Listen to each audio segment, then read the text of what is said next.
नमस्कार। आज हम बात कर रहे हैं भारत और यूके के बीच जो बिल्कुल नया फ्री ट्रेड एग्रीमेंट हुआ है उस पर। जी मतलब एक ऐसा समझौता जिससे दोनों देशों में व्यापार आसान हो जाता है, टैक्स वगैरह कम हो जाता है। बिल्कुल।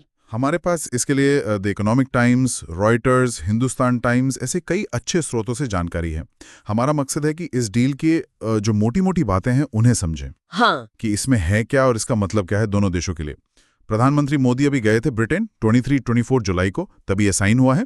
तो चलिए देखते हैं इसमें क्या है। हाँ बिल्कुल। और देखिए ये कोई अचानक नहीं हुआ। इसकी बातचीत जनवरी 2022 से चल रही थी। अच्छा, काफी टाइम से। हाँ, लंबी बातचीत थी। फिर मई 2025 में जाके सहमति बनी कि हाँ ठीक है डील करते हैं, और साइन हुआ 24 जुलाई को। और यूके सरकार तो इसे ब्रेक्सिट के बाद अपना सबसे अहम ट्रेड एग्रीमेंट मान रही है। ओके, तो इस समझौते में है क्या खास? सबसे पहले तो ये टैरिफ यानी जो इंपोर्ट टैक्स लगता है उसकी बात है ना। हाँ बिल्कुल, वही सबसे बड़ी चीज है। तो भारत जो है वो ब्रिटेन से आने वाले करीब 90% सामानों पर टैक्स या तो कम करेगा या धीरे धीरे बिल्कुल खत्म कर देगा। 90%? अच्छा। हाँ, और इसमें से भी समझिए लगभग 85% चीजें तो अगले 10 साल में पूरी तरह टैक्स फ्री हो जाएंगी। 10 साल में टैक्स फ्री? जैसे कुछ उदाहरण है इसके? मैंने सुना स्कॉच विस्की पर कुछ असर पड़ेगा। हाँ बिल्कुल, स्कॉच विस्की पे अभी टैक्स है 150%।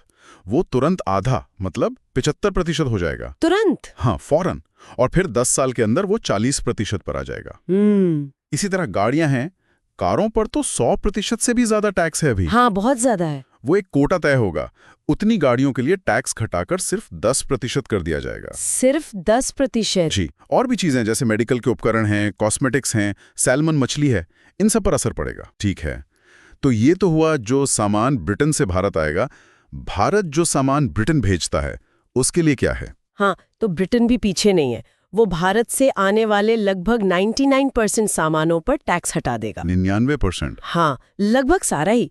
इससे हमारे जो सेक्टर्स हैं जैसे कपड़ा, रेडीमेड गारमेंट्स, चमड़े का सामान, जूते, ऑटो पार्ट्स, झींगा, खिलौने, गहने, इन सब को बहुत फायदा होगा। मतलब बड़ा बाजार खुल जाएगा इनके लिए। बिल्कुल। उम्मीद तो यही है कि हमारे एक्सपोर्टर्स को काफी फायदा पहुंचेगा। ये तो सामान की बात हुई।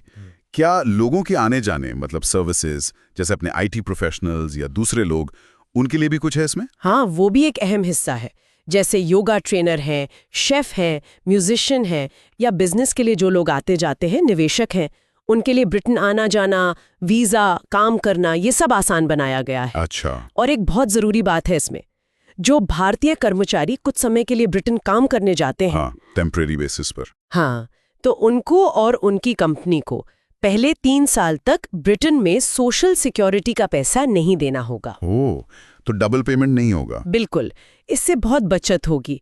अनुमान है कि करीब 4,000 करोड़ रुपए सालाना बचेंगे। 4,000 करोड़, ये तो बहुत बड़ी रकम है। जी हाँ। अच्छा, और ब्रिटेन की कंपनियों को भारत में क्या नए मौके मिल रहे हैं? उनके लिए भी दरवाजे खुले हैं। अब ब्रिटेन की कंपनियां भारत में जो सरकारी खरीद होती हैं, मतलब गवर्नमेंट टेंडर, हाँ टेंडर, उनमें हिस्सा ले पाएंगे। खासतौर पे वो टेंडर जो 200 करोड़ रुपए से ज्यादा के हैं और जो ज्यादा सेंसिटिव नहीं माने जाते। ऐसे करीब 40,000 टेंडर होते हैं साल में, जिनकी कुल वैल्यू लगभग 38 बिलियन पाउंड्स है। अरे वाह, 38 बिलियन पाउंड्स। हाँ, तो ये उनके लिए भारत के सरकारी खरीद बाजार में एक बड़ा मौका है। तो मतलब ये सिर्फ चीजों के आने जाने का एग्रीमेंट नहीं है, इसमें तो सर्विसेज, लोग, सरकारी खरीद, काफी कुछ है। बिल्कुल। और आजकल के व्यापार की ज़रूरी चीज़ें भी हैं इसमें, जैसे डिजिटल ट्रेड कैसे होगा, इंटेलेक्चुअल प्रॉपर्टी राइट्स की सुरक्षा, मतलब जो नई खोज या ब्रांड है उनकी सेफ्टी, हाँ वो ज़रूरी है। कस्टम की प्रक्रिया कैसे आसान हो, फिर लेबर राइट्स यानी मजदूरों के अधिकार, और पर्यावरण के मानक क्या होंगे। ये सब इसे एक मॉडर्न आज के ज़माने की डील बनाता है। अगर हम नंबर्स देखें, आंकड़ों की बात करें, तो इसका असर कितना बड़ा हो सकता है? देखिए, अनुमान ये है कि 2040 तक दोनों देशों के बीच जो सालाना व्यापार है वो 25.5 बिलियन पाउंड्स और बढ़ सकता है, यानी करीब 34 बिलियन डॉलर। हाँ, उतना। और ब्रिटेन की अपनी इकोनॉमी को, GDP को इससे सालाना 4.8 बिलियन का फायदा हो सकता है, ऐसा अनुमान है। और भारत के लिए, खासकर जो हमारे छोटे उद्योग हैं, SMEs, उनके लिए इसका क्या मतलब है? भारत का लक्ष्य है कि 2030 तक यूके के साथ अपना व्यापार दोगुना करके 120 बिलियन डॉलर तक ले जाए। ये समझौता उसमें मदद करेगा। और आपने सही कहा, छोटे और मझोले उद्योग यानी SMEs, उनके लिए ये बहुत अहम है। जैसे एक उदाहरण ले, तमिलनाडु में तिरुपुर है जो कपड़ों के लिए मशहूर है। वहाँ ज्यादातर SMEs ही हैं। हाँ, नेटवेयर हब है वो। बिल्कुल। तो ब्रिटेन में जब टैक्स हटेगा तो उम्मीद है कि तिरुपुर का एक्सपोर्ट 30% से 45% तक बढ़ सकता है। 45%? ये तो जबरदस्त उछाल है। जी, तो छोटे उद्योगों को सीधे फायदा पहुंच सकता है। ये तो हुए आर्थिक फायदे। क्या इसका कोई रणनीतिक मतलब स्ट्रेटेजिक महत्व भी है? हाँ, बहुत ज्यादा। देखिए, ये दिखाता है कि भारत और ब्रिटेन के रिश्ते अब सिर्फ पुरानी हिस्ट्री पर नहीं टिके हैं। ये एक गहरी स्ट्रेटेजिक पार्टनरशिप बन रही है।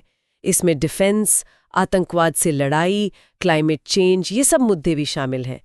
और ये भी संकेत देता है कि भारत पश्चिमी देशों के साथ अपने आर्थिक रिश्ते और गहरे कर रहा है। सुनने में तो ये सब बहुत ही अच्छा लग रहा है, लेकिन क्या सब कुछ फाइनल हो गया या अभी भी कुछ पेच बाकी हैं, कुछ चुनौतियां हैं? हाँ, देखिए, समझौता साइन हो गया है, वो बड़ी बात है, लेकिन कुछ चीजें हैं जिन पर अभी आखिरी काम होना है। जैसे गाड़ियों पर जो टैक्स छूट है, वो कितनी गाड़ियों पर मिलेगी, यानी कोटा क्या होगा। फिर कार्बन बॉर्डर रूल्स की बात है, इन पर अभी लीगल काम पूरा होना है। और एक और बहुत अहम चीज है, बायलैटरल इन्वेस्टमेंट ट्रीटी यानी BIT, निवेश संधि। हाँ, जो दोनों देशों के इन्वेस्टर्स के हितों की रक्षा करती है। उस पर बातचीत अभी पूरी नहीं हुई है, वो अलग से चल रही है। और हमारे छोटे व्यवसायों के लिए, MSMEs के लिए कोई खास चुनौती दिख रही है? उनके लिए एक चिंता ये हो सकती है कि इस समझौते के तहत कुछ नए स्टैंडर्ड्स लागू होंगे, जैसे पर्यावरण को लेकर या टेक्नोलॉजी को लेकर। अच्छा। तो उन नए मानकों का पालन करना उनके लिए थोड़ा मुश्किल हो सकता है शुरू में। उन्हें इसके लिए तैयारी करनी होगी ताकि वो ग्लोबल मार्केट में टिक सके। हाँ, ये बात भी है। तो अगर हम संक्षिप्त में कहें तो ये भारत UK FTA एक बहुत बड़ा कदम है। बिल्कुल। ये व्यापार, सेवाएं, आपसी सहयोग, इन सबको एक नई दिशा देगा। इसने दोनों देशों के बीच आर्थिक और डिप्लोमेटिक रिश्तों को बदलने की एक तरह से नींव रख दी है। हाँ, नींव तो रख दी है। और जाते जाते एक सवाल शायद सोचने के लिए छोड़ सकते हैं हम। हाँ, बताइए। कि ये ट्रेड एग्रीमेंट तो बहुत अहम है, लेकिन भविष्य में जो निवेश संधि BIT पर बात पूरी होगी और जो कार्बन नियमों पर बात होगी, वो इन रिश्तों को आगे कैसे शक्ल देगी? और क्या ये समझौता जो कागज पर इतना अच्छा दिख रहा है, वो वाकई जमीन पर छोटे व्यापारियों तक वो फायदे पहुंचा पाएगा जिनकी उम्मीद की जा रही है? ये देखना होगा।